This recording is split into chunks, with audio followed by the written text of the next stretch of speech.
When I think back to that winter of 2009, it feels like remembering someone else's life. I was 22, a lit major who thought the world was still something you could read your way through, page by page. My nights belonged to a second-hand book cafe on the edge of the Yorkshire moors. It was a strange little place, half shop, half coffee house, where worn-out novels sat stacked beside chipped mugs, and where the regulars were a mix of insomniac students, retired teachers, and the occasional lost tourist. Working those late shifts gave me the quiet I craved. Most nights, after locking the register and sweeping up pastry crumbs, I'd head out with my sketch pad stuffed in my satchel.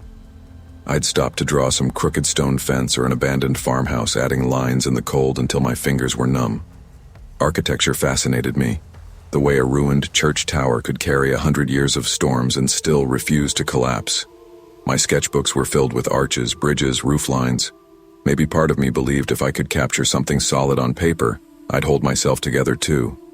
Life had pressed me into frugality. My father left when I was 13. He slipped away like it was the easiest thing in the world, leaving my mother with hospital bills and me with a growing list of part-time jobs. She'd gotten sick not long after, her heart weak, her breathing short. College was a privilege I'd fought for with long hours and little money, and the book cafe was just another stepping stone. To stretch every pound, I avoided taxis. Instead, I walked. Always. The path home was an old service road that cut through neglected farmland, fields broken by sagging barns and hedgerows.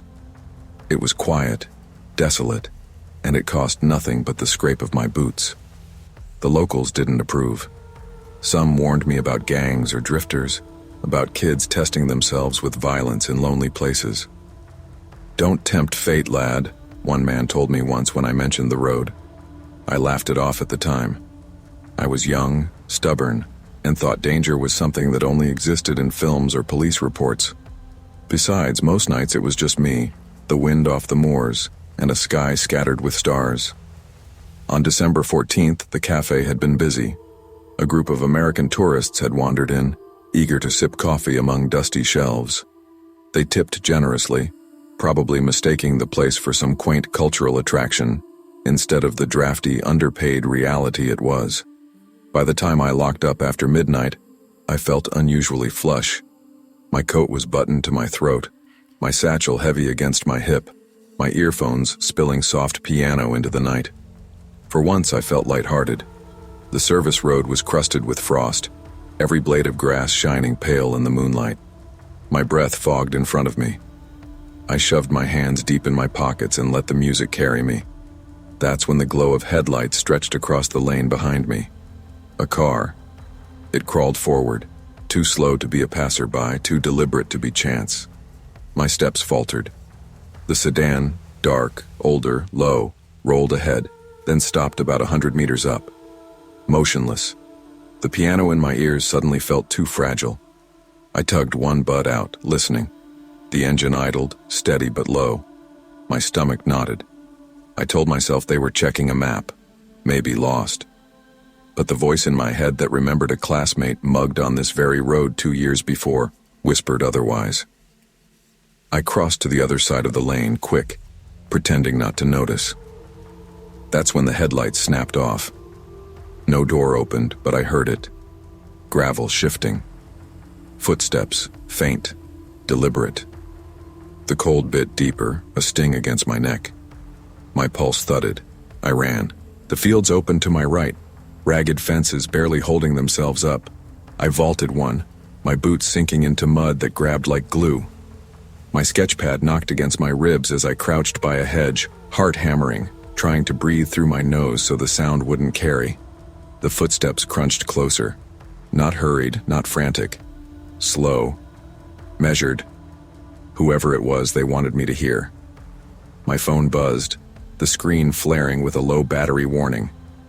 I fumbled to kill it, jamming it deep into my coat so the glow wouldn't betray me. I pressed my forehead to the cold earth and waited. Minutes dragged into hours, or maybe it was only a handful of seconds stretched thin by fear. The footsteps stopped. Silence spread across the field, heavy as fog. For one terrible moment, I thought they were crouched just beyond the hedge, waiting. My breath came shallow. Then the engine coughed to life again. Tires crunched, but instead of leaving, the car rolled farther down the road. I risked a glance through the branches. Its taillights were gone. Relief barely touched me before the sound of reversing gravel returned. The car was backing up, lights still off, prowling the lane like a predator scenting prey. Running back toward the road meant exposing myself. The only escape lay deeper into the hedges, toward the line of woods that marked the old railway track. I pushed through thorns that clawed at my sleeve, tearing fabric, scratching skin. Branches cracked underfoot, each sound too loud in the dead night. My lungs burned with cold air, but I didn't stop until I saw the skeletal outline of the abandoned bridge rising above the trees. I slowed, gasping, thinking I'd shaken them. Then I saw it. The car, parked at the far end of the bridge, as though it had been waiting all along. A dark shape against darker shadows. Panic surged, white-hot. I turned, stumbling down the embankment into the frozen creek below. My knees scraped rock, mud smeared my palms. I pressed myself against the icy stone of the bridge's underbelly, pulling my coat tight, listening to my heartbeat pound like a drum. The engine above rumbled faintly, then quiet. I shut my eyes, willing myself invisible, willing whoever they were to get bored, to vanish back into the night. Eventually, mercifully, the sound of tires grating faded. I didn't move until silence felt real again. When I finally climbed out of that creek, I wasn't the same. Fear had settled into my bones, colder than the frost. I limped home, blood crusted on my knees, sketch pad still clutched like a shield. I didn't sleep. Not really. Every blink was headlights. Every creak of the house was footsteps in the dark. The next morning, the cafe smelled of burnt coffee and dust. I dragged myself behind the counter, pale, shaking, trying to steady my hands enough to count change. Customers asked if I was sick. I lied and said it was just a cold. Inside, the night kept replaying, headlights, footsteps, silence. Later that week, I stopped at the police station to warm up while waiting for a bus. 2 officers were talking by the front desk, their voices low but sharp. Something about men arrested after an attack on a farmer a few miles out. Words like gang initiation, brutal, and ritual drifted over. My skin prickled. The timing matched. The area matched. My gut told me it was the same car, the same men. I wanted to tell them. I wanted to say, I saw them, they followed me. But the words stuck. If I admitted I'd been stupid enough to walk that road alone, if I told them I'd hidden like a rabbit under a bridge, what good would it do? They already had their suspects. My fear was mine alone, a secret carved into the marrow of my nights. I never told my mother either. She had enough worry. Her health, the bills, the missing pieces of our family. What comfort would it give her to know her only son had nearly been swallowed by shadows? None. So I swallowed it instead. But something inside me changed. I stopped walking that service road. I started carrying more than my sketch pad. One evening, I sharpened the steel tip of my fountain pen until it could pierce cloth. I slipped it into my coat pocket before every shift. A makeshift weapon, small but solid, something to grip if the night turned on me again. I tried to pretend life was normal, but the cafe felt different. Customers' faces blurred, their chatter faded. Every time headlights swept past the window, my chest tightened. The piano music I once loved now reminded me of how it sounded when danger slid into silence. Weeks bled into months, but the fear never really left. Friends invited me out, but I declined. Nights were quieter alone, safer. I sketched less too. Every time I pulled out my pad, my hand shook, the pencil scratching like gravel under boots. One night, my coworker Sam noticed me fiddling with the pen in my pocket. "You writing a novel in there?" he joked, pointing at my coat. "Something like that," I muttered. He laughed, not knowing. Nobody really knew. I carried the weight like a hidden scar, invisible but always tender to the touch. It wasn't just fear of those men. It was fear of the randomness. One night I was just a tired student walking home. The next I was prey in a field, hunted for reasons I couldn't comprehend. The world had shifted, and I no longer believed safety was guaranteed. The bridge haunted me most, the way they seemed to anticipate me, waiting on the other side. I replayed it endlessly, trying to figure if they knew the land better than I did, or if it was just coincidence. Either answer was terrifying. I kept drawing, though. Churches, rooftops, arches, structures that outlasted storms.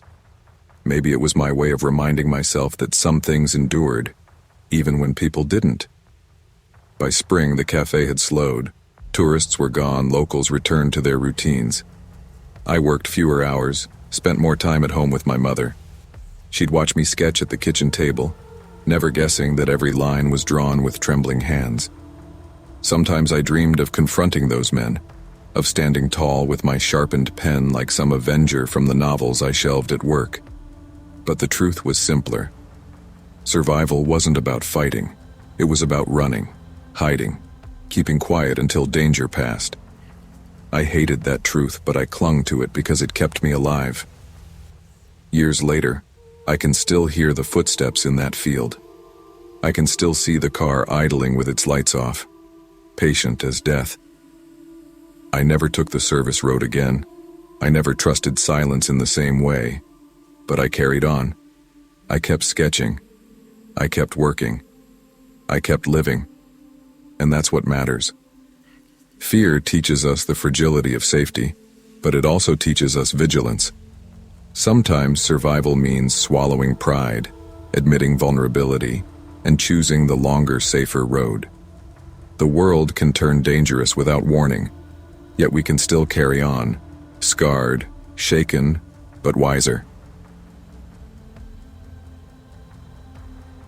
I was never much of a traveler. I liked the comfort of my little kitchen in Vermont, the hum of the sewing machine, and the smell of fabric softener clinging to half-finished quilts stacked in neat piles. My joys were quiet ones: quilting circles at church, Sunday crossword puzzles, and a small tin box I kept by the window, stuffed with vintage postcards I'd collected from flea markets and antique shops. My husband Harold, on the other hand, always had his eyes on the horizon. He'd been a history teacher for more than 30 years, and after retiring he filled notebooks with descriptions of the old towns and ports along the East Coast, sketching church steeples, bridges, and maps that he never managed to publish. By 1996, Harold was restless. Our grandchildren were old enough to sit through long car rides without too much fuss, and he insisted it was the perfect chance for one last family road trip. He wanted to show the kids the places he'd written about in his journals, the stories behind forgotten harbors and battlefields. At first I balked. The thought of endless hours in the car and strange beds each night didn't appeal to me. But the way our grandchildren's eyes lit up at the idea of an adventure softened me. I told myself I'd bring along my quilting basket and my postcard tin to keep me grounded. The first few days were pleasant enough. We made it down through Massachusetts and into Maryland with only minor squabbles in the back seat. Harold would point out landmarks, and the kids would pretend to be impressed while sneaking candy from the cooler. I wrote little notes on postcards each night, sometimes just one sentence about the weather or the diner we stopped at. They were small anchors to remind me I was still myself, even on the road. That Friday, the rain caught us in Delaware. Heavy sheets of it, the kind that make your headlights look useless, pounding so hard on the windshield it felt like the car was underwater. Harold was determined to push through, but even he admitted defeat when the children started nodding off in the back seat and his knuckles whitened around the steering wheel. By the time we saw the flickering neon sign of a roadside inn just outside Seaford, it was nearly midnight. The inn looked worn down but welcoming enough. Paint peeling from the siding, curtains drawn tight in the windows. The storm made everything feel lonelier, like the world had shrunk to just that little patch of parking lot. We checked in with a tired-looking woman at the desk, lugged our bags upstairs, and finally collapsed in our room. It smelled faintly of damp carpet and lemon polish. The kids sprawled on the bed while Harold fussed with the thermostat. I pulled out my postcards and began scribbling notes about the drive, about how the rain blurred the highway lights until they looked like smudges of watercolor. That's when it came, the knock. At first, I thought it was just the wind rattling the door. But then it came again, firm and deliberate. Harold frowned, walked to the window and peeked through the curtain. His shoulders stiffened. 4 men stood in the hallway, 3 broad-shouldered younger ones in leather jackets, and an older man leaning heavily on a cane. None of them were smiling. Harold tried to keep his voice calm. "Can I help you, gentlemen?" he asked through the door. The older man stepped forward, his face pale under the yellow hallway light. His voice rasped, cracked like old wood. "Sorry to disturb you folks. Something important was left in this room earlier. A box, small, wooden. We need to come in. Won't take long." My stomach clenched. "We just checked in," Harold answered. "You must have the wrong room." The man's politeness vanished. His tone sharpened, low and commanding. "This is the room. Open it or we'll open it for you." I froze. My eyes darted to the children, their sleepy faces turning alert, wide-eyed. Without thinking, I whispered, "Bathroom. Lock the door. Stay quiet." The kids scrambled, their little feet padding across the carpet. The click of the bathroom lock felt too loud. One of the younger men shifted, and in that dim light I saw it. The outline of a gun tucked into his waistband. My heart pounded so hard I thought they'd hear it. Harold stood straighter, blocking the door with his body. "Look around you," he said firmly. "We've just arrived. Our bags are still half packed. We don't have whatever you're looking for." The old man tilted his head, his cane tapping against the floor. "People lie when they're protecting their children. Don't make me prove a point in front of yours." The words chilled me. My hands shook so badly I grabbed my postcard tin just to feel something solid, something mine. My mind flashed back to when I was a girl during the blizzard of '62. We'd hidden in the cellar while the wind screamed, my father whispering, "Fear is smaller in the dark if you stay quiet." I clung to that memory like a rope. The men pressed closer. The doorknob rattled under their weight. Harold braced himself, jaw tight. I could see the calculation in his eyes. If the door gave, he'd have to fight them long enough for me to get the kids out. My throat was dry, but I whispered, "Harold?" And then, salvation came from the hallway. "Hey, what the hell's going on here?" The innkeeper stood there, wiry and furious, gripping a baseball bat like he knew how to use it. The 4 men froze. The old one's eyes flicked toward the stairs. Without another word, they turned and disappeared into the storm, leather jackets glistening with rain as they vanished into the night. We didn't breathe until we heard the door downstairs slam shut. The police came 20 minutes later, called by the innkeeper. They searched the hallways, the parking lot, even the tree line beyond the motel. Nothing. The men were gone as if the storm had swallowed them. The officer taking our statement asked careful questions. Did they say what they were looking for? "A wooden box," I answered, still clutching my tin of postcards. They said it belonged to them, or their brother, or something. But we'd never seen it. The officer's pen paused mid-scribble. He exchanged a look with his partner, then asked, "Did they describe it?" "No, just small, wooden." Harold sighed, running a hand through his thinning hair. "We only checked in an hour ago. There was nothing in the room." The officers couldn't explain it. The innkeeper swore no one had stayed in that room earlier that day. The guest log confirmed it, and no one in town matched the description of the 4 men. After they left, the kids crept back from the bathroom, faces pale, eyes glassy. I tried to steady myself for them, smoothing their hair, whispering that it was all over. But inside, I shook. The way that old man had spoken, as if he knew exactly what was in our room, wouldn't leave my mind. We didn't sleep much that night. Every creak of the floorboards, every hiss of wind made me jump. Harold pretended to read one of his journals, but I could see the way his hand twitched, restless. The children finally drifted off, huddled together like puppies, while I sat in the chair by the window staring at the rain. By dawn, the storm had cleared, leaving the parking lot glittering with puddles. We checked out quickly, thanking the innkeeper in hushed voices. He only nodded, eyes shadowed with worry. As we drove away, the neon sign flickered behind us, growing smaller in the rearview mirror. But the feeling of being hunted lingered, riding with us down the highway. The trip continued, though it didn't feel like the same vacation anymore. The children were quieter, Harold more protective.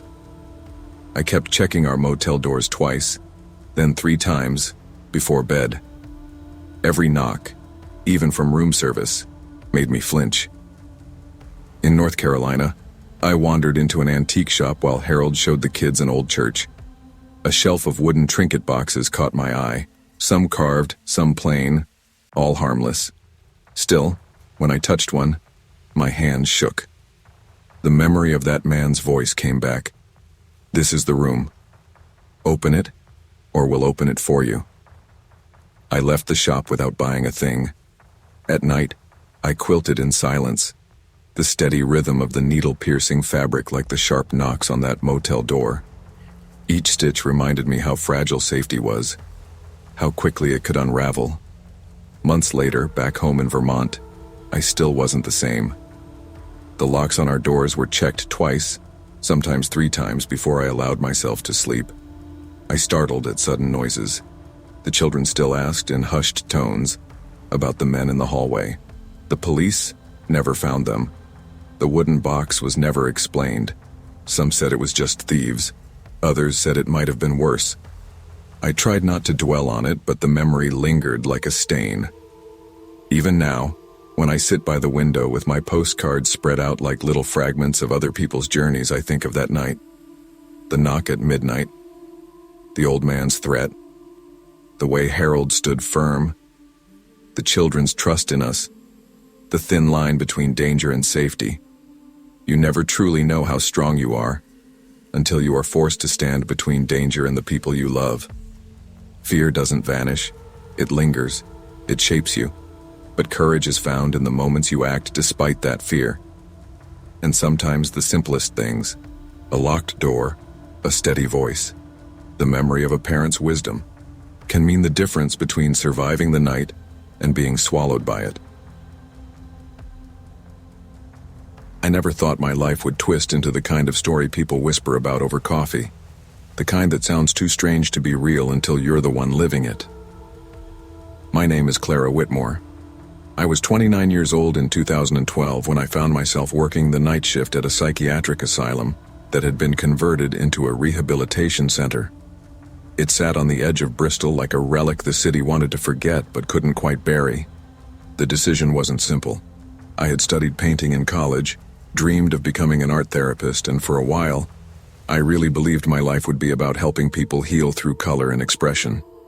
Then came the accident. My fiancé, Michael, was killed in a car crash on a rain-slicked road outside Portsmouth. One minute I was planning our wedding. The next, I was signing papers at a morgue. After that, paint lost its meaning. I couldn't look at a canvas without feeling like I was staring at a hollow life I'd never have again. Bills piled up. Grief doesn't pay the rent. I drifted into nursing, first out of necessity, then routine. When the position at the asylum opened, I told myself the night shift would be easier, quieter. I thought maybe the silence would help me sort out the noise in my head. From the outside, the building looked more like a fortress than a hospital. Red brick, narrow windows, and those heavy iron doors that looked as though they hadn't been changed since the 19th century. Inside, the corridors stretched long and narrow, with ceilings high enough to swallow sound. Every step echoed back at you. Even when I wasn't alone, I felt like I was. My shift began at 11:45 each night. I'd walk the halls with a clipboard, check vitals, update charts, and sometimes sit in the infirmary to finish paperwork. The patients were mostly stable, recovering addicts, a few with severe depression, some with disorders that needed monitoring. They slept through most of the night, leaving the halls still. Too still. That first week, I brushed off the oddities. A door slamming down the corridor when I knew it was locked. a pen rolling off the desk after I'd set it flat.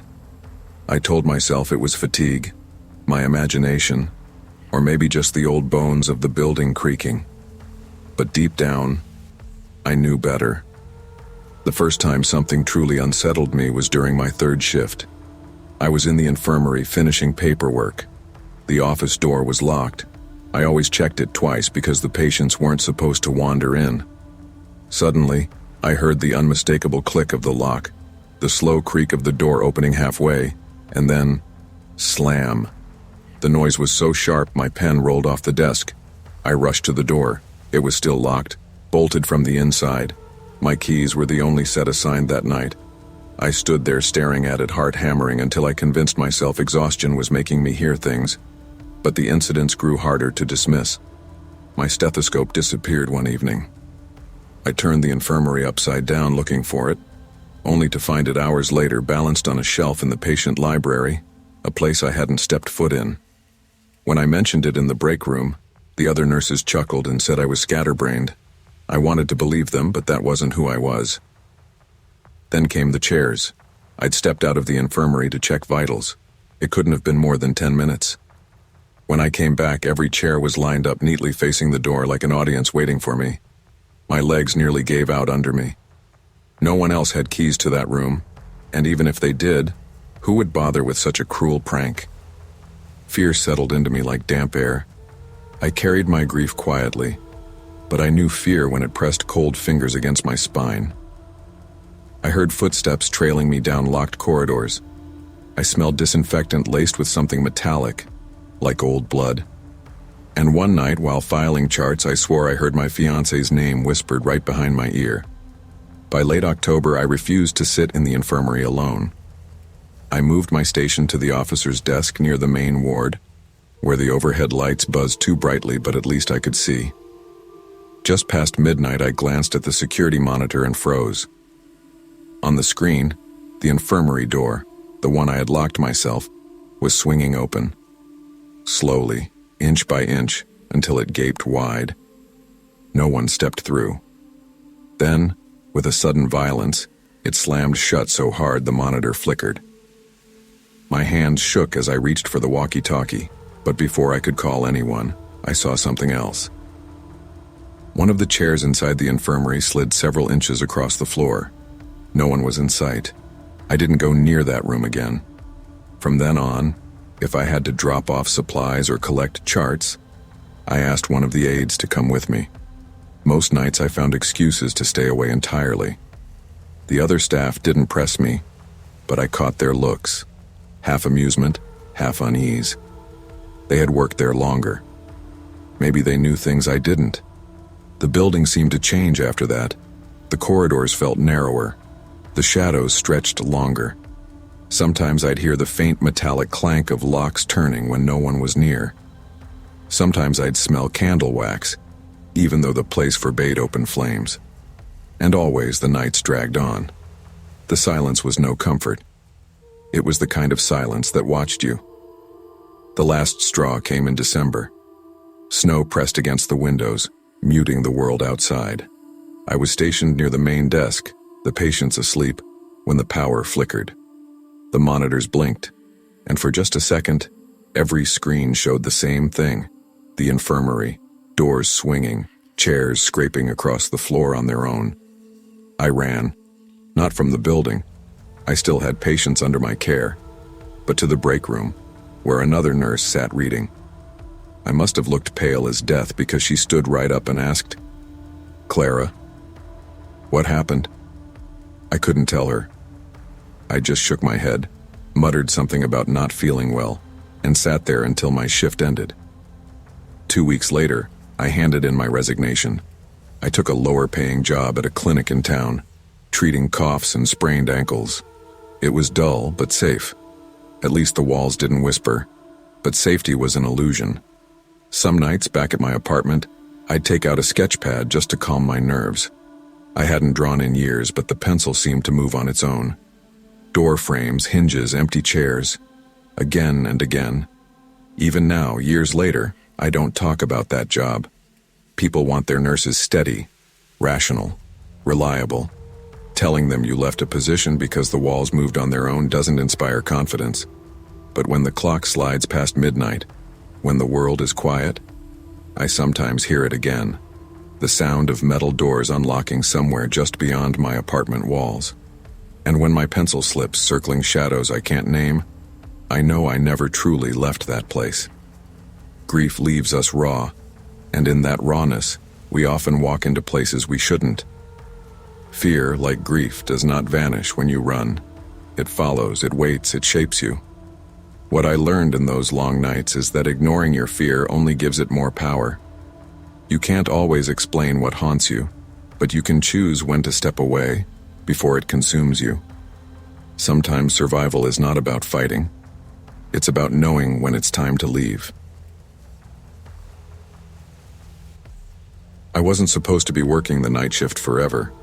That's what I told myself every time I pulled my hoodie tighter and listened to the hum of the dryers at 2 a.m. The laundromat wasn't much. Cracked tile floors, buzzing fluorescent lights that gave everyone's skin a sickly tint, a broken soda machine with a handwritten, out-of-order sign taped to it. But it was steady, and after the last 2 years of my life, steady was the best I could ask for. I'd been reckless once.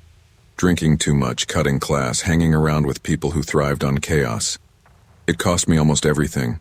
My grades, my scholarships, a couple friendships that weren't worth saving anyway. By 21, I'd had enough of watching my life spiral.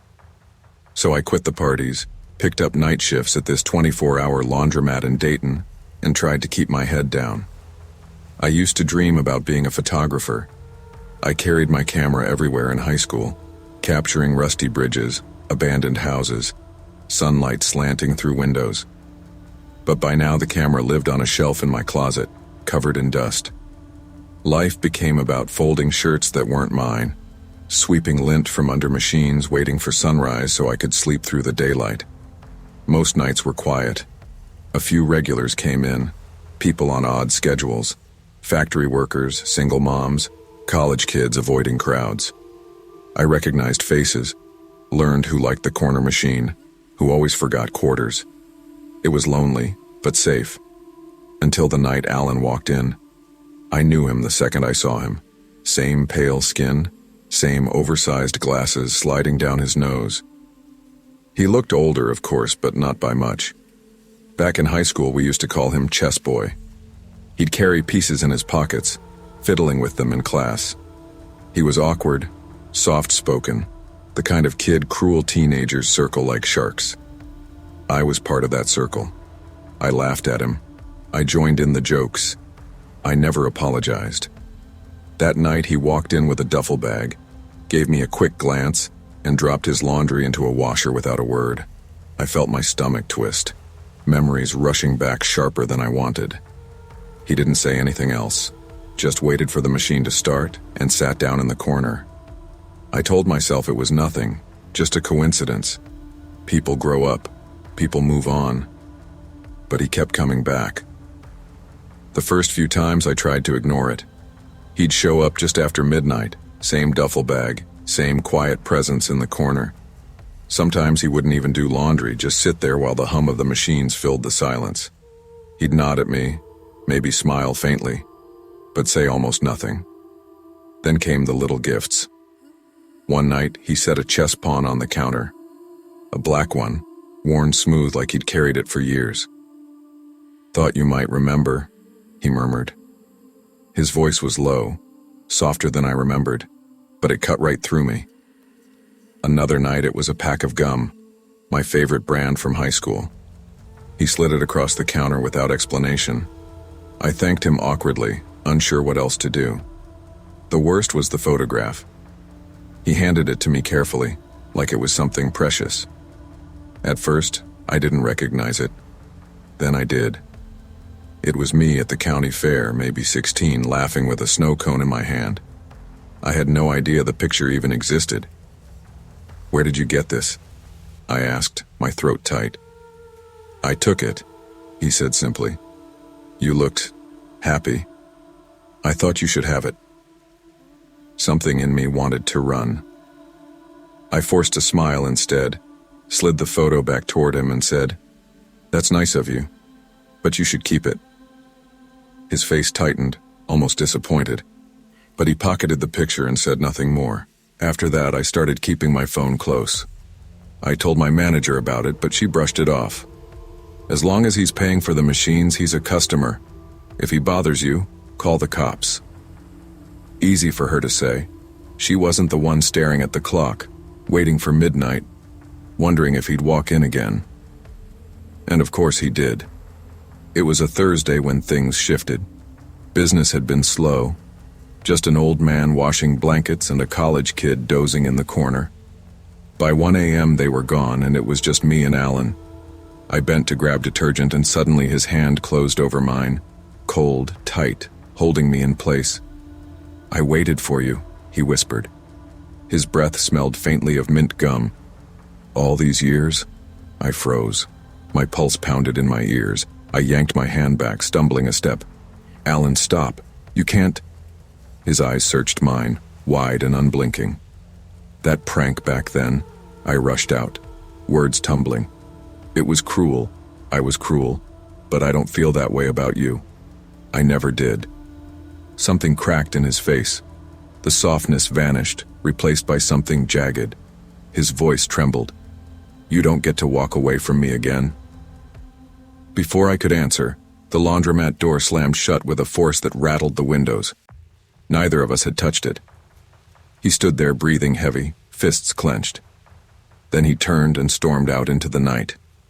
I locked the doors after that, hands shaking so badly I could barely twist the key.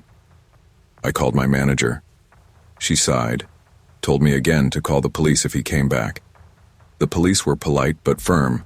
Unless he threatened me again, there wasn't much they could do. So I waited.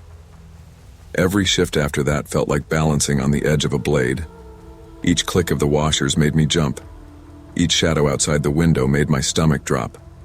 I started keeping my camera behind the counter. Not for art. Those days were long gone. But for proof. If he came back, if he did anything, I wanted evidence. Something real. Something I could hand over to people who dismissed me with sympathetic smiles.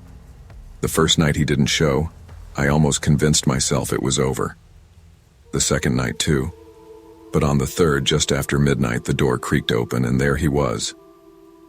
"Vanessa," he said softly, as if we were old friends. "Alan, you can't come here anymore." My voice shook, but I forced myself to stand tall. He tilted his head. "I just wanted to see you. You scared me." His face twitched, confusion flickering across it. "I wouldn't hurt you. Not you." "Then prove it. Leave me alone." For a moment he looked like he might argue. Then he backed away slowly, pushing the door open. "You'll miss me," he said quietly, and slipped into the night.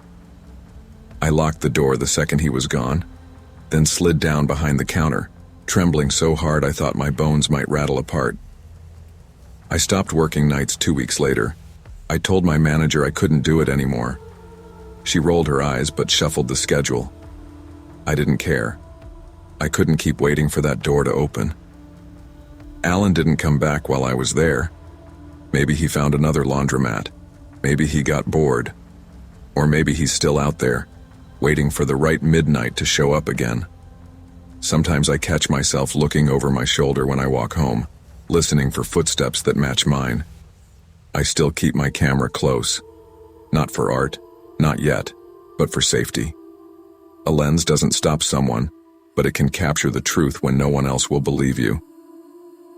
I think about him sometimes, about the boy we laughed at in high school, about the way cruelty sticks like gum to the bottom of your shoe, following you for years. I wonder if I helped make him into what he became, or if he was always going to break this way. I'll never know. All I can do now is keep moving forward, keep working, keep living.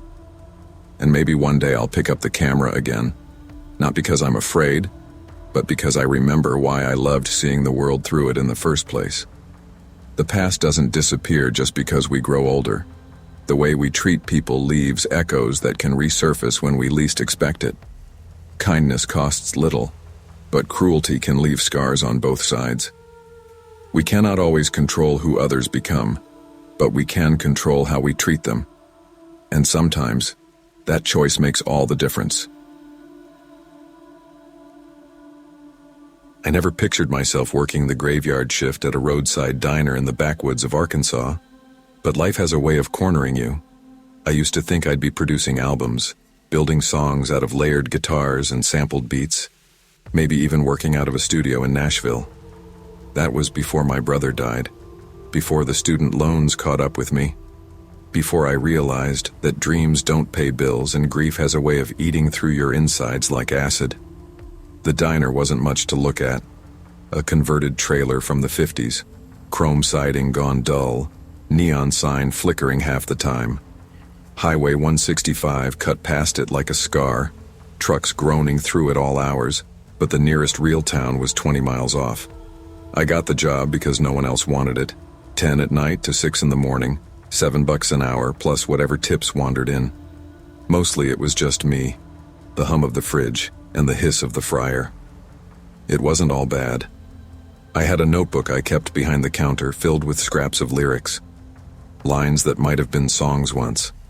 Sometimes when the place was empty and the radio station faded into static, I'd scribble down verses pretending I still had a future in music. But mostly I just poured coffee for truckers, served burgers to drunk drifters, and watched the trees press against the windows like they were listening in. Nights dragged slow. You start to notice every sound when you're alone for hours.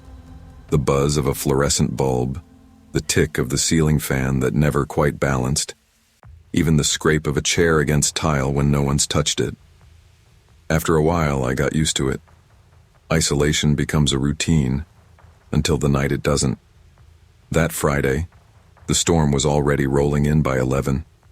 Rain on the roof like gravel, wind rattling the metal frame of the diner. No cars outside, no door chime. Just me cleaning counters, listening to thunder. That's when they showed up. 2 men, out of nowhere. I didn't hear the door. No squeak of the hinges, no jingle of the chime.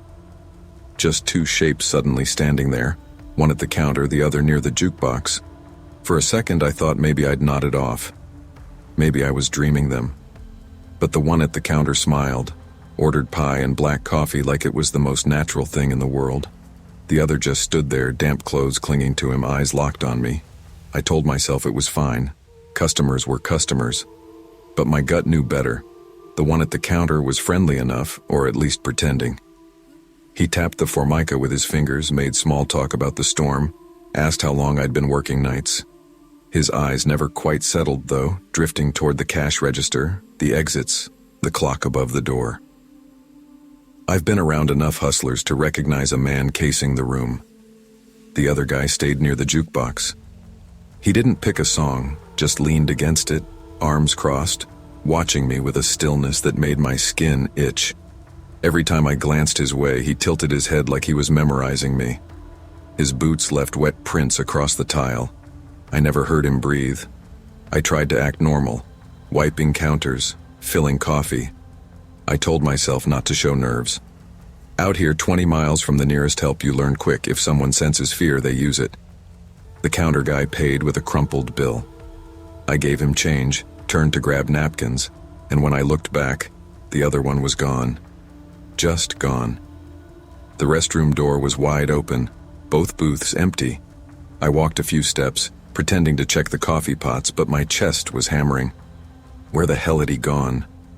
The storm picked up, wind howling through the thin trailer walls. I told myself maybe he'd slipped outside, maybe I just didn't hear. But I knew better. The air felt heavy, like I wasn't alone. By midnight, I'd locked the side door and kept one hand near the flashlight under the counter. I wanted to call the cops, but what would I say? 2 men came in, 1 disappeared. Out here they'd laugh, tell me to get some sleep. So I waited, pretending nothing was wrong. At 12:24, everything went black. The lights flickered once, twice, then died. Neon sign outside too. Just the sound of rain and the occasional flash of lightning throwing the diner into white shapes and shadows. I fumbled for the flashlight. Before I clicked it on, I heard it, the slow scrape of a boot across tile. Someone was inside. My throat tightened. "Hello?" My voice cracked. Silence, then a low voice from the dark. "We know you've got cash here, don't be stupid." My fingers finally hit the switch. The beam cut through the dark, landing on him. The quiet one, standing 10 feet away. His face was drawn, pale, eyes shining like a coyote's in the light. In his hand was a crowbar tapping lightly against his palm. I swung the flashlight toward the counter. Empty. The friendly one was gone. They'd been working together. One distracted me, the other waited. "Look," I said, trying to keep my voice steady. "I'll open the register, just take the money." I moved slow, every muscle tight. The drawer popped open with a ding that felt too loud in the silence. $300 maybe. He snatched it, stuffed it into his jacket, but he didn't leave. He lingered in the doorway, crowbar still in hand, staring at me with a grin that made my stomach drop. "Funny thing," he muttered. "Places like this, nobody hears you scream at midnight." For a second I thought he'd swing. I gripped the flashlight like a weapon, ready to blind him if I had to. But then he turned, slipped into the storm, and the door banged shut behind him. I locked it, bolted it, dragged a chair under the handle. My hands were shaking so hard I dropped the keys twice. The rest of the night, I sat on the floor behind the counter, flashlight aimed at the door, waiting for them to come back. The rain hammered down, drowning out every other sound. By dawn, I felt hollow. My shirt was soaked with sweat. The cops finally came after I called in the morning, and they nodded, wrote it all down, told me I was lucky. A week later, I heard they'd been caught trying to rob another diner 3 towns over. Lucky. That's what they called it. But I didn't feel lucky. After that night, I stopped writing in my notebook during shifts. The pages stayed blank, pencil tucked away. Music felt pointless. What words could capture the sound of boots scraping across tile in the dark, the way your chest feels when you realize no one is coming to save you? I kept working, but something changed. Midnight wasn't just a time anymore. It was a weight. Every creak of the building, every shadow outside the windows, I felt like the world itself was pressing in, reminding me how fragile I really was. Customers came and went, most never knowing what had happened. I poured coffee, flipped burgers, smiled when I had to. But some nights, when the rain started tapping on the roof, I caught myself gripping the counter, remembering that grin in the doorway, remembering his words. "Nobody hears you scream at midnight." And he was right. Sometimes the harshest truths don't come from tragedy but from survival. Isolation strips away the illusion of safety and reminds us how small we really are. But survival teaches its own lesson. Vigilance matters, instincts matter, and even in the loneliest places, our choices, whether to freeze, to fight, or to endure, decide whether we make it to dawn. I never thought my life would drift so far from the sea.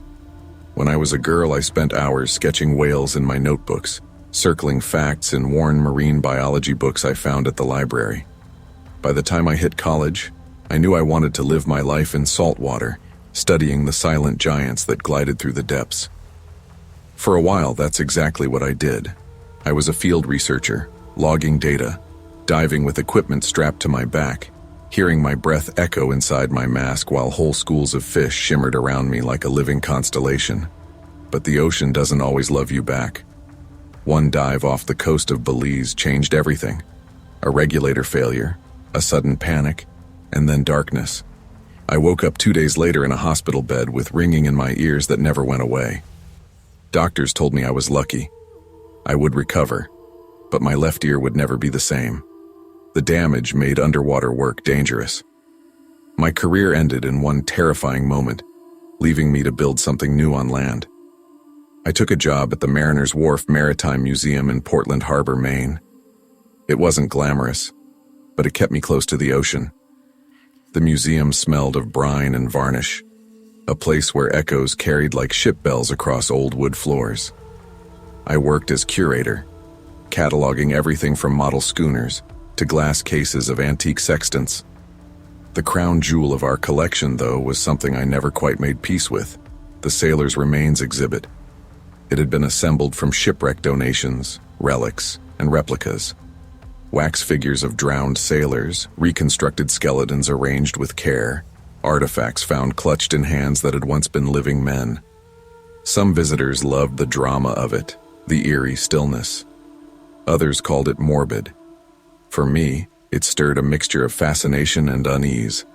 They looked too real sometimes, like faces caught between breath and death. My life at the museum was quieter, steadier. But on November 3rd, 2014, just past midnight, I learned how fragile even a quiet life could feel. That evening I'd been fighting with my younger brother Adam. We were supposed to decide what to do with Mom's old house. He wanted to sell. I wanted to keep it, or at least take our time. "You can't just cling to everything forever, Evie," he said over the phone. "She's gone. Keeping her house won't bring her back. And tearing it down won't make you any less empty," I shot back. We hung up angry, voices sharp like broken glass. Restless, I sat up with tea in hand, trying to lose myself in a paperback. That's when my phone buzzed. A call from the security company. Motion sensors had gone off in the East Wing. At first, I thought storm winds had rattled something loose, the way they had before. But the guard on the line didn't sound casual. "Ms. Hart, the sensors aren't malfunctioning," he said. "We've got movement, multiple activations at once. The whole exhibit is lighting up." My stomach tightened.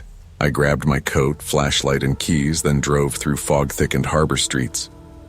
By the time I pulled into the gravel lot, the museum loomed dark and hushed against the water, lamplight glinting faintly off the waves. I told myself it was nothing, just a glitch. But deep down, I already knew this night was going to stick with me. The museum after hours was a different animal. In the day, kids pressed their noses to glass. Couples strolled through holding hands, and tour guides cracked corny jokes about sea monsters. At night, though, the place breathed differently. The air smelled more like mildew, and the sound of my footsteps carried too far, bouncing off beams and glass cases. I swiped in at the staff entrance and checked the security monitor first thing. The footage showed the sailors' remains exhibit, empty and still, but the motion logs lit up like fireworks, every figure triggered in the last 10 minutes. I gripped the desk edge, leaning closer to the screen. Wax sailors stared blankly at the camera, mouths slightly open, eyes glinting like wet glass. None of them had shifted, at least not on film. Still, the numbers didn't lie. The system was trained to catch even the smallest movements. I muttered to myself, faulty wiring maybe, but my voice sounded brittle. With my flashlight on, I headed into the East Wing. The museum creaked under my steps, old wood settling, the faint groan of pipes running along the walls. As I approached the exhibit doors, I felt a draft lick across my ankles. I paused, listening. Nothing but the hum of distant heaters. Inside, the figures stood in their positions. One slumped against a barrel, another sprawled face down on a fake deck, two posed together in the moment of sinking. The wax sculptor had gone to brutal lengths, skin pale and puffy, lips tinged blue, eyes half-lidded as though frozen in their last terrified glance. I walked slowly down the row, sweeping the flashlight across faces. My light caught on a figure holding a rusted hammer, and for a second I thought its arm was extended farther than usual. I shook my head. My mind was primed to see things. The draft came again, stronger this time. A rope barrier swayed gently back and forth, though the air around me was still. "All right," I whispered. "That's enough." I turned to leave, but then I heard it, the faint creak of a boot against wood. My chest tightened. I whipped my light toward the sound. Every figure was still, but something had changed. The sailor with the hammer. His hand was no longer drooped at his side. It was stretched outward, fingers curled like he was reaching. My throat dried. I stumbled back, nearly tripping over the rope. Then the alarm shrieked. Red lights strobed through the room, glaring off the glass. The sound rattled my teeth. All around me, the figures were bathed in pulsing red, their positions somehow just a little wrong. Heads turned more toward me, shoulders angled like they'd shifted mid-step. I bolted, slamming the door shut behind me. My keys slipped from my shaking hands as I tried to lock them. When I finally got outside, the harbor air felt like ice in my lungs. By the time I reached my car, the only thought I had left was, I will never set foot in that room alone again. The next morning, the museum looked normal again. The alarms had reset. The wax sailors stood just as they always had, and the staff shrugged at me when I asked if anything unusual showed up on the cameras. The security guard on duty swore he'd seen the sensors spike, but nothing else. You've been working too many hours, Evelyn, my coworker Karen told me over coffee. Those figures are creepy enough in the daytime. At midnight? Forget it. Anyone would spook themselves. I wanted to believe her. I tried. But I couldn't shake the memory of that hand stretching toward me. Adam called that afternoon, trying to smooth things over from our fight. I'm not trying to erase her, Evie, he said. I just don't want you drowning in the past. Mom wouldn't want that. I softened. I know. I can't let go yet. Not after everything else I've lost. He was quiet a moment. Maybe the museum's getting under your skin.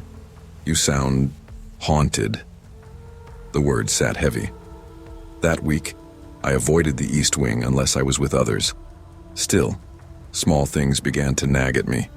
A janitor swore a rope barrier was down when he came in for morning shift, though I'd locked the doors. A volunteer said she thought one figure's eyes seemed different, like they'd been painted darker overnight. I told myself it was paranoia feeding paranoia. But one evening, as I was closing, I heard a faint humming. Low, broken, almost like a sea shanty, coming from the exhibit. The doors were shut tight, no one inside. I froze, listening. The melody was warped, halting, but the words were clear enough to chill me. Lowlands, lowlands away, my John. My flashlight trembled in my hand. That was when I realized I couldn't keep ignoring it. I decided to confront it. Logic or no logic, I had to see what was happening. I arranged with the guard to stay overnight, claiming I needed to recheck the exhibit displays. He agreed, a little too easily, almost relieved he wouldn't be alone. By midnight, the museum was silent again. I sat in the office with the monitor glowing in front of me, heart thumping. At 12:14, the motion logs lit up. My mouth went dry. I grabbed my flashlight and walked down the hall, each step echoing. I pushed open the exhibit doors and stepped inside. The figures stood in their ghastly poses. But this time, I didn't blink when I saw one angled wrong. I walked closer, eyes sharp. Its head had turned an inch toward the door. All right, I said aloud, voice shaking. If you want to be seen, here I am. The air felt heavier, thicker. My ears rang louder, like my damaged hearing had caught a sudden pressure shift. Then I heard it. A whisper. Dozens of whispers, low and layered like water rushing over rocks. I couldn't make out the words, but I knew they weren't mine. I backed away, but my foot caught a loose board. I stumbled, and the flashlight beam swung wildly across the room. For one split second, every figure was facing me. I bolted, running down the hall, heart battering my ribs. I didn't stop until I was outside in the freezing harbor air. I stayed away from the museum for 2 days after that. When I returned, I kept to paperwork, leaving the East Wing locked. But the whispers followed me. I heard them in quiet moments behind the walls and the hum of the vents. Finally, I told Adam everything. I expected him to laugh. Instead, he said softly, "Maybe they just want someone to listen. You, of all people, know what it feels like to be stuck between two worlds." His words hit me. I thought of my own accident, how I'd been trapped underwater, powerless, breathless. I thought of my mother's house, how I clung to it, unable to let go. And I thought of the sailors, preserved forever in their moment of drowning. The next time I entered the exhibit, I didn't carry my flashlight like a weapon. I stood quietly among them and said aloud, "I see you." The air shifted, lighter somehow. The whispers faded, and for the first time in weeks, the figures felt like just figures. I still never go into that wing alone. But I don't run from it anymore. Some things you can't explain. Some things you don't need to. I learned that fear grows strongest in silence when we refuse to face it. The past, whether it's grief, trauma, or the weight of memory, will follow us until we acknowledge it. Sometimes the only way forward is not to fight or deny what haunts us, but to recognize it, respect it, and then choose how to carry it. In seeing the shadows clearly, we take away their power. I grew up in Detroit, on a block where ambition was often treated like a temporary phase, something that got beaten down by reality sooner or later. But I was stubborn. Ever since I was a kid sneaking my dad's old camcorder out of the closet, I wanted to be a filmmaker. I'd drag my friends out into the alley or down to the riverfront, pointing at empty warehouses and telling them, "This is where the chase scene goes." They'd laugh, but they'd play along. By my early 20s, I'd saved enough to buy a halfway decent DSLR. I made short films, taught myself editing on a beat-up laptop, and even won second place at a small local festival. For a little while, I thought the path was opening for me.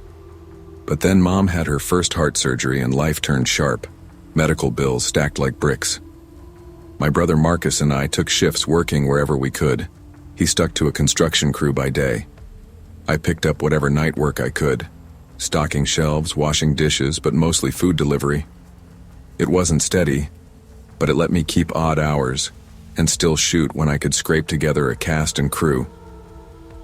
By 2018, that dream was barely clinging on. Most nights I drove across Detroit with my phone propped on the dash, delivering tacos, burgers, and late-night pizzas to drunk college kids or factory workers clocking out at ungodly hours. The money wasn't great, but it was cash, and cash kept Mom's prescriptions filled. On December 12th, a Wednesday night, the air was brittle with cold, the kind that makes your breath feel like smoke. I was sitting in my car outside a 24-hour Taco Bell near the highway, waiting for an order to finish. The neon lights buzzed above, and the smell of stale fryer oil seeped into my jacket. That's when Marcus called. "You're never home, Caleb. Mom keeps asking for you." His voice carried that mixture of frustration and worry that had become our default. I rubbed my forehead. "I'm doing this for her. You think I like driving around at midnight with greasy bags of tacos? I'm out here so she doesn't have to stress about bills." "Yeah, but she doesn't care about bills as much as she cares about her son." His words stung because I knew he was right. Before I could answer, the worker slid the food across the counter. I grabbed it, muttered a goodbye into the phone, and checked the delivery app. The address blinked on the screen. Griswold Industrial Complex, 415 Dock Street. My first thought was, that can't be right. Griswold had been shuttered since the late 90s. It was one of those sprawling brick factories with busted windows that kids dared each other to break into. But the app confirmed it. Instructions: use back entrance. Gray metal door. Against my better judgment, I drove. The streets grew emptier the farther I went. Streetlights gave way to long patches of darkness, my headlights cutting across cracked asphalt and chain-link fences. When I finally turned onto Dock Street, the building rose in front of me like a giant carcass. The old Kavanaugh Printing Company sign still clung to the brick, its letters faded and peeling. Windows gaped like broken teeth. I pulled up near the loading dock, killed the engine, and sat there a moment. My gut twisted, but the app was clear. The order was real. I reminded myself people squatted in places like this all the time. Maybe some night workers used the old offices. I grabbed the food bag, climbed out, and crunched across gravel. The back entrance was there, just as described. Gray metal door, streaked with rust. I knocked once. Nothing. I knocked again. Silence. Then, with a metallic click, the door eased open about 3 inches. "Delivery for Sam?" I called, my voice echoing down the narrow hall inside. No answer. I should have left right then, but the cold bit through my jacket, and I hated the thought of marking an order undelivered. I pushed the door open and stepped inside. The hallway smelled of damp paper and rust. Dim bulbs flickered overhead, strung along exposed wires. Old posters clung to the walls. Support local workers, 1987. Their slogans had faded into smudged gray. I set the bag on a crate and called again. Sam? The door slammed shut behind me with a metallic clang. I spun, heart leaping. The handle rattled uselessly. Locked. My chest tightened. That's when I heard it. Footsteps. Slow, deliberate, crunching over broken glass deeper inside. I swallowed hard and darted into the nearest office, my sneakers slipping on dust. The room was empty except for overturned desks and a calendar still pinned to the wall. July 1996. I crouched behind a filing cabinet, forcing myself to breathe quietly. The footsteps grew louder, then rushed past the open doorway. Heavy, too heavy for one person. I pressed my back against the wall and waited. Minutes stretched like hours. I finally worked up the nerve to peek out. The hall was empty, but I didn't feel alone. The air carried a charge like the static before lightning. I crept into the corridor, scanning for another exit. My flashlight app lit the walls, catching graffiti scrawled over old Union posters. Most of the messages were just tags, but one phrase repeated again and again in black spray paint. Still here. The footsteps started again. This time, closer, faster. My pulse spiked. I bolted down the hall, turning corner after corner. My shoes sent up clouds of dust, and somewhere behind me I swear I heard another set echoing mine. I passed an open room lined with rusted printing presses, hulking machines with rollers and gears frozen in place. The smell of ink still clung to the air, faint but sharp, as if the presses had stopped just yesterday. My flashlight caught shapes between the machines, shadows that shifted when I tried to focus on them. "Who's there?" I shouted, my voice cracking. The sound died instantly. No footsteps, no movement, just silence so deep it roared in my ears. Then faintly, a whisper. "Caleb." I froze. My phone screen dimmed, the battery dipping low. The whisper came again from the far end of the room. "Caleb, don't leave." My stomach turned to ice. Whoever or whatever was in here knew my name. I stumbled back into the hall, heart pounding. That's when I saw the faint glow of an exit sign flickering down another corridor. My body moved before my brain caught up. I sprinted for it. The sign led me to a stairwell. I pushed through the door, the rusted hinges screaming. The stairs spiraled downward into pitch darkness. I didn't think. I just ran. Footsteps clanging against metal. The air grew colder, damp seeping through my jacket. At the bottom, I found another hall. This one was different, cleaner somehow, as if it hadn't aged. Fresh posters lined the walls, bright and new. I stopped dead. My phone flashlight lit a calendar. December 2018. My skin prickled. Then the lights buzzed on overhead. Bright fluorescence, humming as if the place was fully powered. Machines thudded to life in nearby rooms, their gears turning, paper rolling. Voices echoed, dozens of voices, laughing, talking, arguing. It sounded like the factory alive again, workers on the night shift. I stumbled into a large press room. Men and women in coveralls moved around me, but their faces were blurred, smudged like water-damaged photos. None of them looked directly at me, but I felt their presence heavy as stone.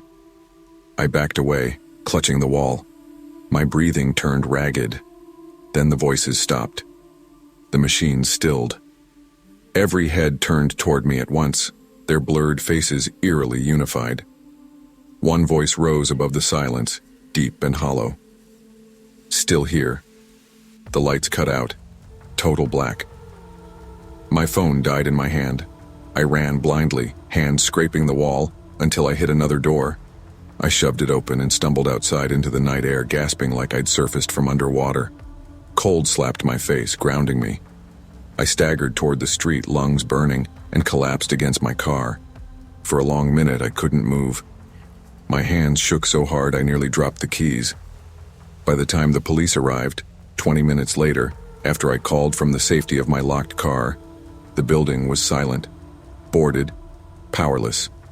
The officer shined his flashlight into the cracked windows and shook his head. "Son, this place has been closed for decades. No power, no tenants. You sure you weren't trespassing?" I didn't argue. I just nodded, too drained to explain.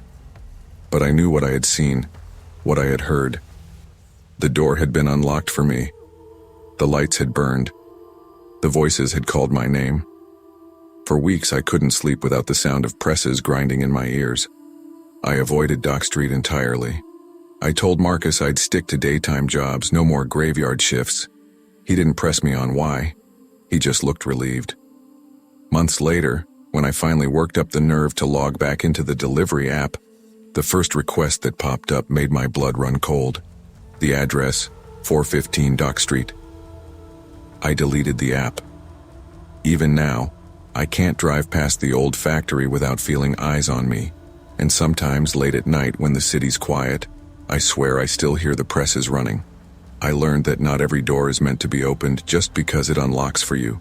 Ambition, desperation, or pride can push us into places we don't belong, literal or otherwise. The past has echoes, and some places carry them heavier than others. If something feels wrong deep in your gut, trust it. Survival often comes down to knowing when to turn back, even if it means leaving unfinished business behind.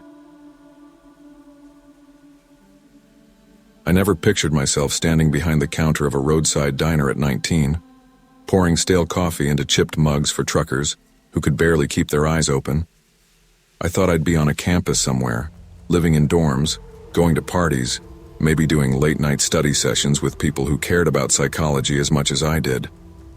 That was my plan. Get my degree, specialize, and someday help families like mine. Families where mental illness had left its scars deep. My dad's bipolar disorder had been the shadow in our house growing up. He was either the life of the party, talking fast about 100 different projects he never finished, or he was locked in his room, blinds drawn, unreachable. My mom did everything she could, working doubles at a nursing home, trying to hold the roof over us, trying to keep me and my little sister fed. But treatment was expensive, therapy was inconsistent, and Dad never believed he needed help. That's why I wanted to become a psychologist. Maybe in some small way, I could be what my dad never had. But wanting something and affording it are two different things. Tuition wasn't forgiving. Even with loans, I had to chip in. So when the Bluebird Diner on Route 47 offered night shifts, I took them. It was an old place, neon sign buzzing like a fly zapper, booths patched with duct tape, and the jukebox in the corner permanently stuck on silence. Still, it paid minimum wage plus tips if I was lucky. Grace, the manager, was a tough woman with a raspy smoker's voice and more patience for grease fires than for customers. She warned me the first week. "You'll see the same faces again and again at night. Some are fine, some you'll wish you never saw at all." She wasn't exaggerating. Nights at the Bluebird had their regulars, lonely truckers who ordered black coffee and stared out the window, college kids giggling too loudly after bar hopping, and the drifters, people who didn't quite belong anywhere else. But there was one who unsettled me more than all the others combined. Her name, whispered among the staff, was Midnight Marla. The first time I saw Marla was a Thursday around 1 in the morning. The diner was empty except for one couple making out in a booth near the window. Marla walked in wearing a blouse and slacks that looked freshly pressed, like she was heading to an office job. But her hair was tangled, wild, and her eyes never settled on one place for long. She carried herself like someone who wanted to be invisible, but couldn't help drawing attention. She slid into a booth and ordered enough food for 3 people, waffles, bacon, eggs, and a slice of pie. I was writing her order down when she suddenly whipped her head toward the seat across from her, which was empty, and snapped, "No, Daryl, you don't get pancakes, you don't deserve them." I flinched. The couple in the corner glanced over and whispered, but Marla didn't notice. She kept arguing with thin air. Grace leaned against the counter, arms crossed, watching. When Marla finished, Grace muttered to me, "Ignore it. Don't ask questions. so I didn't. Not that night. I just brought her food, left the plates, and tried not to look at the way she cut her waffles and placed half of them carefully on the opposite side of the booth. But curiosity doesn't sit quietly. Every psychology class I'd taken came rushing back to me. Hallucinations, delusions, dissociation. I wondered what her story was. What ghost was she feeding at that table? Weeks went by, and every time Marla came in, after midnight like clockwork, she argued with someone who wasn't there. Sometimes she cried, sometimes she laughed, sometimes she screamed. Nobody else bothered her. Regulars just shook their heads like she was part of the furniture. But I couldn't stop thinking about her. On October 17, 2006, I let my curiosity get the best of me. The night was slow. The jukebox lights flickered, the parking lot was empty, and Grace was in the back smoking.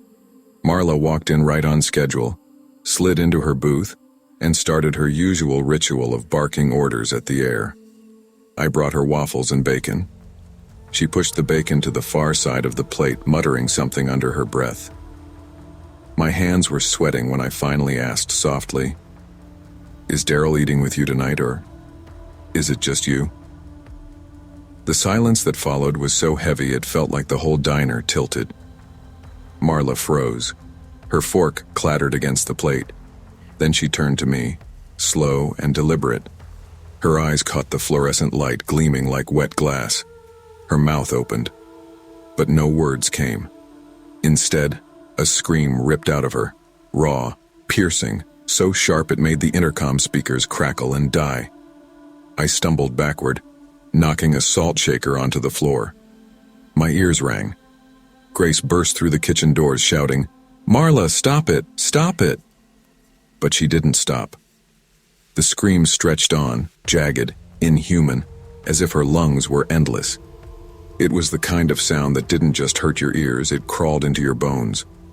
Then, as suddenly as it began, it ended. She closed her mouth, her lips curling into a smile that didn't touch her eyes. She stood, straightened her blouse, and walked out into the night without another word. The neon sign outside buzzed as she disappeared into the darkness. She never came back. For weeks, the booth sat empty.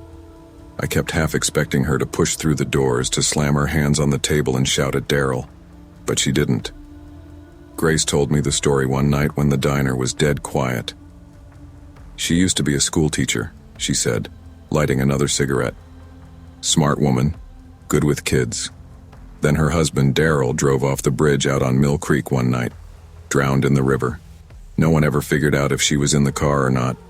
Some folks say she saw it happen, others... She shrugged. I asked, "So, she just lost it?" Grace exhaled a stream of smoke. "Wouldn't you?" I thought about Dad, about how close he'd come to losing himself to the highs and lows of his mind. I thought about Mom, still working doubles just to keep us afloat. I thought about Marla sitting in that booth feeding her husband's ghost. I couldn't stop hearing her scream. It haunted my dreams, stretching into something not entirely human. Life at the diner went on. Truckers still shuffled in, couples still fought in booths. Grace still smoked too much. But the memory of Marla clung to me. Sometimes driving home after a shift, I'd turn on the radio and catch a burst of static between stations. And in that static, faint but clear, I'd swear I heard her voice, arguing, whispering, always at midnight. It made me think about how thin the line is between holding on and letting go, between sanity and the places our grief can drag us. Marla wasn't just some crazy woman. She was someone broken by loss. Someone left behind at a diner on Route 47, still feeding a man who was never coming back. And I couldn't shake the feeling that by asking her that one question, I'd given her permission to scream out all the pain she'd been carrying. Maybe that was why she never returned. Maybe she'd finally said goodbye. Or maybe she was still out there haunting the midnight hours. I learned that every stranger carries a story, often heavier than we can imagine. Curiosity can open doors, but once opened, we can't control what spills through. Compassion means listening, but it also means respecting the boundaries of pain we don't fully understand. Some ghosts are best left unprovoked, and sometimes the kindest thing we can do is let people keep their silence.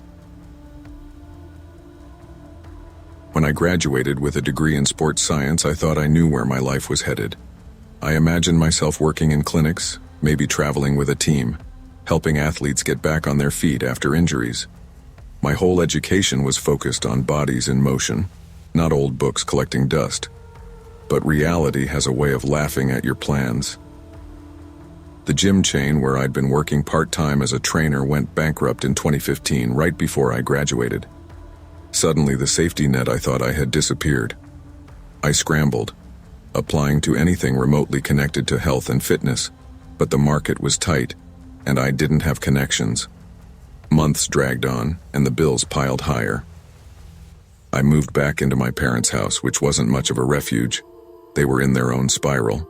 My mom worried constantly, and my dad obsessed over his retirement account, which had taken a hit in the recession years before. Their arguments filled the house, sharp and endless. By late 2017, desperation pushed me to take a night shift job at Willow Creek Historical Library in Salem. It wasn't sports, but it was work. The pay was modest, and the hours were strange, midnight to 6 in the morning. But solitude appealed to me. At that point, I didn't want to deal with people. The library itself was something out of a Gothic painting.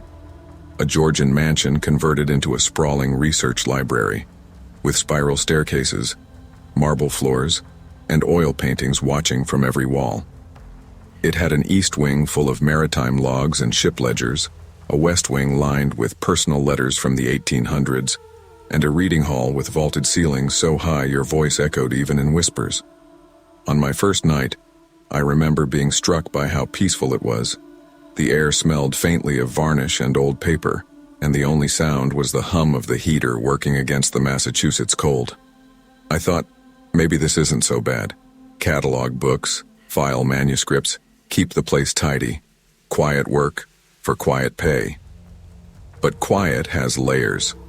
It can soothe you, or it can suffocate you. I didn't understand that difference until I'd been there a few weeks. The first strange thing happened in the East Wing. I'd been reorganizing maritime logs, thick, leather-bound ledgers that smelled of salt and mildew, when I noticed a dark spot on the wall. At first I thought it was water damage, but it bubbled, like ink swirling in water, and shimmered faintly in the low light. I rubbed my eyes, told myself it was fatigue. When I looked again, it was gone. I laughed it off, convincing myself I was imagining things. But that night when I drove home, I couldn't shake the image. It wasn't like seeing a shadow in the corner of your eye. It had texture, a strange pulsing life to it. The second incident was worse. I was shelving in the West Wing where portraits and old paintings hung in ornate frames. One painting in particular caught my eye. 2 children standing in a sunlit garden, both holding baskets of flowers. It was harmless enough, but when I glanced back after stacking a pile of books, I froze. Their heads had turned toward me. Not just a trick of light, I swear their eyes were locked on mine. I blinked hard. When I opened my eyes again, their faces were melting, twisting into grotesque shapes of teeth and limbs. I stumbled backward into a trolley, sending books crashing across the marble floor. My hands shook as I picked them up. I whispered to myself, "It's just exhaustion, Fiona. That's all." But deep down I knew exhaustion couldn't warp paint into flesh. That night I called my parents. I needed to hear familiar voices, something to tether me. Mom picked up first, and I barely managed to get the words out. "Mom, I think I'm seeing things. At work, something's wrong with me." Before she could answer, Dad took the phone. His sigh was heavy, irritated. "Fiona, it's just exhaustion. You've always been dramatic when you're stressed. Stop letting this job ruin you." His dismissal hit me like a slap. I bit my lip, holding back the urge to shout. Instead, I said, "Fine, you're probably right," and hung up. But I didn't believe it. By the following week, the library itself seemed to change after midnight. Chairs shifted slightly when I wasn't looking. Ledgers I had closed sat open when I returned. The silence grew thicker as if the building were holding its breath. I started carrying a small notebook, jotting down every odd thing I saw, trying to rationalize it like data in an experiment. October bled into November, and my notes became frantic.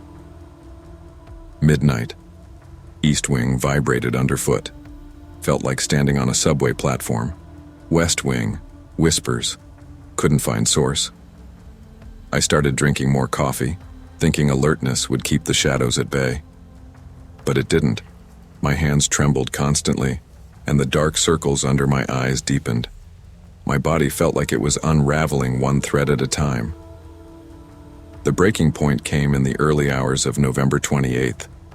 I was in the East Wing again, sorting ship manifests, when the floor shuddered beneath me.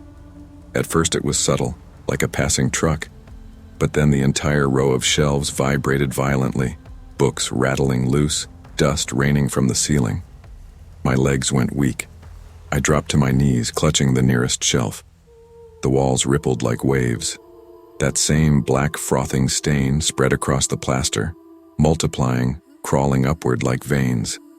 The air pressed heavy, and I swore I heard voices layered on top of each other, chanting words I couldn't understand. I ran. My sneakers slapped against marble, breath coming ragged, heart pounding against my ribs. I didn't stop until I burst into the reading hall and collapsed onto a bench. That morning, I made an appointment with a doctor. I walked into his office, pale, shaking, clutching my notebook like proof.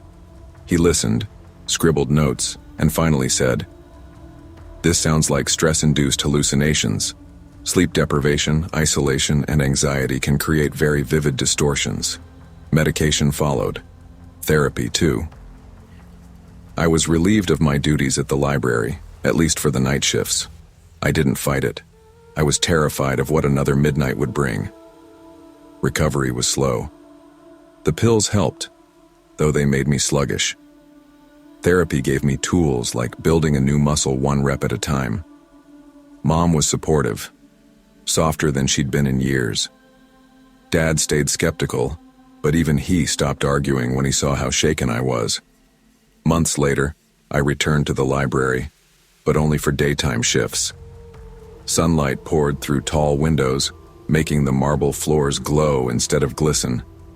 The paintings looked like paintings again, not melting faces. Books stayed where I left them. Silence felt like peace instead of pressure. But every time I pass the library at night, my body tenses. I hesitate at the front door, remembering the bubbling walls, the vibrating shelves, the whispers layered in the dark. I know I survived it, but survival doesn't erase memory. Midnight changed for me. It's no longer just a number on a clock. It's a threshold I will never fully trust again. I learned that solitude can heal, but it can also hollow you out if you're not careful. When we carry our stress and fears alone, the mind has a way of turning silence into monsters. Asking for help isn't weakness, it's survival. And sometimes the bravest thing you can do is step back from the darkness before it consumes you. I never thought I'd see the inside of a mental health facility. At 32, I'd spent most of my life pretending everything was fine while the cracks under the surface grew wider, deeper. It started with little things: sleepless nights, racing thoughts I couldn't control, sudden bursts of anger over nothing. Then the nightmares came, clawing into my waking life, memories of my childhood friend's death haunting me like a shadow that never left. By the time I checked into the Riverside Mental Health Center, I was exhausted, broken, and numb. The first few weeks were a blur of medication adjustments, therapy sessions, and quiet observation. I watched other patients the way I imagine astronauts watch Earth from space, curious, fearful, and disconnected. After months, they finally discharged me, telling me I was stable enough to return to society. I didn't feel stable. I felt like I'd been thrown into a world that had moved on without me. My apartment had been rented to someone else. My family was distant and indifferent, and old arguments still hung between us like clouds I couldn't escape. The only option I had was Jordan, an old friend from high school. who was kind enough to offer me a couch in his cluttered one-bedroom apartment near the riverside shelter. It wasn't glamorous, but it was shelter, and I needed that more than anything. I started walking the streets at night, trying to figure out a rhythm for my life again. That's how I found the Night Owls, a support group for recovering alcoholics that met nightly in the shelter's dim common room. At first, I sat in the back, listening quietly while others shared stories of relapse and redemption. Their voices were raw, honest, and broken in a way that mirrored my own inner state. For the first time in months, I didn't feel invisible. It was during one of those meetings that Simon Hale showed up. I remember the exact moment he walked in. Tall, calm, charismatic. His eyes scanned the room like he was memorizing every face. There was a strange comfort in the way he carried himself, a presence that demanded trust without asking for it. Jordan was instantly drawn to him, and I watched in silence as my friend laughed openly for the first time in months. For a fleeting moment, I allowed myself to hope that maybe, just maybe, things could start to feel normal again. But I should have known that hope is fragile. The night Simon appeared was unforgettable, though not for the reasons I hoped. We shared stories, small victories, and failures no one else would understand. Simon's voice was soothing, his laughter easy. I thought maybe we'd found someone who truly belonged in our fragile circle, someone who could anchor us when the world felt too heavy. Jordan smiled in a way I hadn't seen in years, and for a moment, I allowed myself to forget my own fear, my own lingering paranoia. By morning, everything had changed. I woke to a call from the police. Jordan had been found in his apartment, the scene grotesque and violent. A hatchet had been used, brutal, almost ritualistic. I could hardly believe it, refused to believe it. Jordan had been careful, always careful, and yet this had happened under his roof in a place he considered safe. Simon was gone, vanished like smoke in the wind, leaving nothing but a trail of chaos. When the police questioned me, I told them everything I remembered, everything I had seen, everything I had ignored. Simon's charm had been disarming. It had convinced me, even for a second, that he belonged, that he was trustworthy. But the security footage told a different story. It showed Simon leaving Jordan's apartment wearing his clothes, a display that made my stomach twist with a mix of horror and disbelief. I couldn't sleep that night. My mind spun endlessly, questioning my judgment, my perception, and my ability to protect the people I cared about. The Night Owls had disbanded after Jordan's death. I was left alone, clutching fragments of a life that no longer existed, haunted by the memory of a friend I couldn't save. Every time I passed the shelter, I imagined Simon lurking in the shadows, waiting for me to slip, to let my guard down. Even though he was caught and sentenced, the fear remained, like a pulse I couldn't control. The streets outside felt colder after that night. I would walk past them, hands shoved into my jacket pockets, imagining a figure emerging from the darkness. My mind played tricks on me constantly, every stranger a potential threat. Trust had become a foreign language, one I had forgotten entirely. Life slowly became a sequence of routines meant to keep me alive, not happy. I returned to the warehouse during the day and picked up shifts at the security firm at night. Exhaustion became my shield, numbing me to the world and to the constant fear that someone like Simon might appear again. I didn't talk much to anyone. The weight of guilt and trauma kept me contained. Some nights I would stand outside the shelter staring at its flickering lights. I would whisper apologies to Jordan's memory, silent confessions I hoped he could hear somehow. I should have seen it. I should have known. It became a ritual, a small attempt to make sense of chaos. The world had shown me that people can wear masks so convincingly that even the closest friend can be fooled. When I tried to return to normal life, I found it impossible. Every interaction felt measured, every smile suspicious. I had been forced to confront the fragility of human connections, the ease with which trust can be manipulated. I realized that survival isn't about physical strength alone. It's about recognizing danger, reading intentions, and keeping one's wits sharp even when the world seems safe. Months passed, and I began attending support groups again. The Night Owls had disbanded, but other groups existed, and I clung to them like a lifeline. I shared my story sparingly, careful not to reveal too much because in truth, I didn't fully trust myself to be believed. The trauma lingered, a weight I carried in my chest every time someone new joined the circle. One evening, a young man arrived at the meeting, nervous and jittery. I watched him carefully, noting the smallest cues, reading his eyes, his posture. Part of me wanted to warn him, to protect him from the dangers I knew existed, but another part of me realized that life didn't pause for fear. Trust, carefully placed and cautiously measured, was necessary if any of us hoped to heal. Even now, years later, the memory of that night haunts me. I walk with more caution. I trust less easily, but I also appreciate life differently. I learned that vulnerability is not weakness, but survival requires vigilance. The world is filled with people wearing masks, hiding motives, and sometimes even hiding a capacity for violence that defies comprehension. I continue to live, to rebuild, to engage with the world cautiously but deliberately. I speak in support meetings, hoping my experience can help someone else recognize danger, understand trauma, and navigate life with their eyes open. The memory of Jordan is always with me, a reminder of the fragility of trust and the cost of misjudgment. And though the fear lingers, I also carry the knowledge that I survived, that I endured, and that survival comes not from avoiding life, but from facing it with awareness and resilience. Life teaches us that trust must be earned, not freely given. Danger often hides behind familiar faces. I'd been counting down the days until summer break, craving one last thrill before senior year began. My parents had their usual lectures about responsibility and staying out of trouble, but for once, I didn't care. Nate, Jace, and I had been planning this trip for weeks and nothing was going to ruin it. Shadow Pines was old, mostly forgotten, sitting on the outskirts of Portland with its peeling paint and crooked rides. Everyone in town whispered about the place, saying it wasn't safe after dark, but that was exactly why I wanted to go.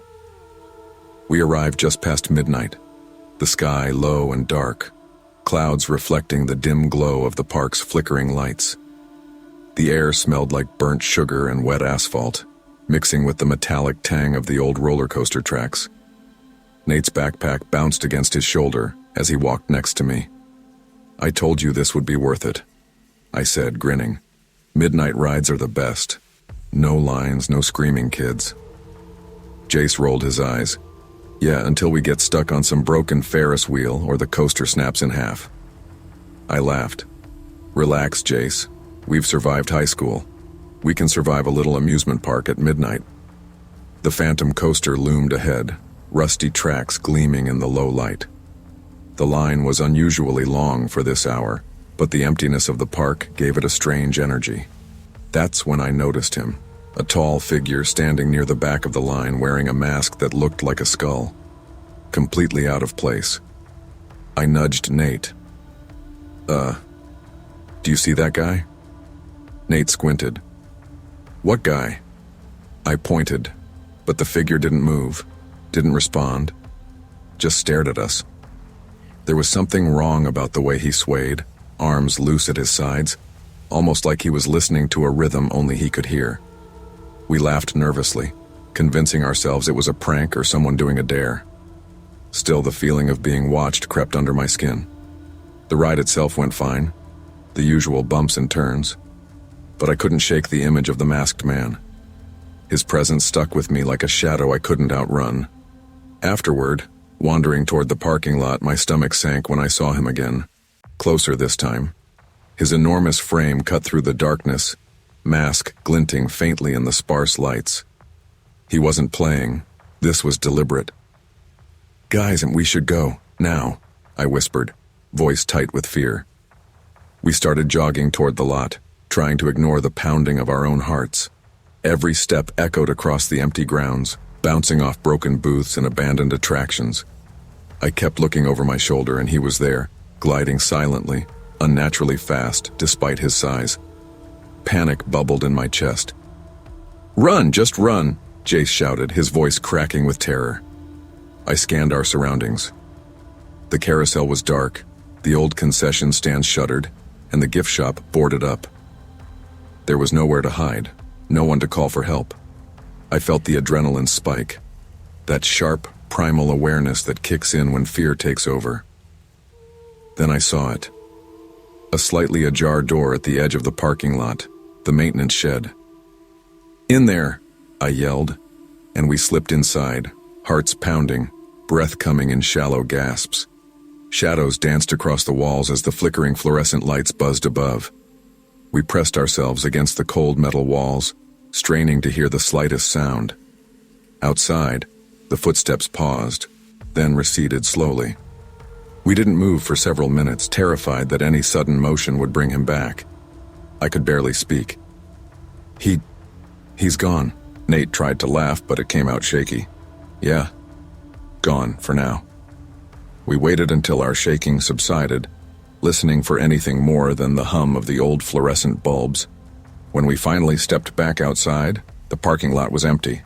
The mask, the massive frame, all vanished. It was as if he had melted into the darkness, leaving only our terror behind. In the car, I gripped the wheel tightly. I swear he was real. Nate nodded, pale. Real enough to make me never come back here again? Jace didn't speak, staring out the window with wide eyes. None of us could make sense of it. Was it a prank? Someone on drugs? Or something darker? Something that didn't belong in this world but had chosen to haunt ours? The days afterward felt surreal. I replayed the events in my mind endlessly, going over every detail, every shadow, every heartbeat. I couldn't sleep, couldn't eat properly. Driving past shadow pines during the day, I felt the same unease, the lingering sense of being watched. I told a few friends, but most laughed it off, calling it teenage paranoia. I wanted to believe it was harmless, a trick of the night and the imagination. But the fear had rooted itself in me, stubborn, insistent. Every time I closed my eyes, I saw that mask, the figure swaying silently, the darkness closing in around us. I started taking different routes home, checking my surroundings constantly. The sense of being hunted lingered. I realized then how fragile our sense of safety really is, how quickly normalcy can be stripped away by a single, inexplicable threat. Months later, the park closed permanently. Maintenance crews claimed they'd seen strange figures wandering near the Phantom Coaster at night, always out of reach, always silent. I never returned, though the temptation sometimes burned inside me. I tried to rebuild my sense of normalcy, focusing on school and friends. But something had changed. Fear had become a part of me, a constant companion. I learned to respect it, to listen when my instincts screamed that something was wrong. It wasn't just the fear of the masked man. It was a realization that life can throw the unexpected at you, and your survival depends on awareness and courage. Even years later, driving past the abandoned park at night, I feel it. The subtle tug of presence, the sense that someone or something is still there lingering in the shadows. I can't explain it rationally, and maybe I don't want to. Some experiences leave questions instead of answers, fear instead of closure. Vigilance doesn't mean paranoia, and fear isn't weakness. Life sometimes places danger in the most ordinary places, and survival depends on noticing it, respecting it, and acting decisively. I don't know who that man was or what he wanted, but I survived. And that survival, messy, shaky, and frightening, taught me how fragile life is, and how important it is to trust your instincts. The world holds dangers hidden behind familiar faces and ordinary settings. Awareness, courage, and instinct are essential tools for survival. Life is fragile, and sometimes the safest choice is to trust your intuition, act decisively, and respect the subtle signals your mind and body give you. Danger doesn't always announce itself, it waits watching, and survival comes from recognizing it before it's too late.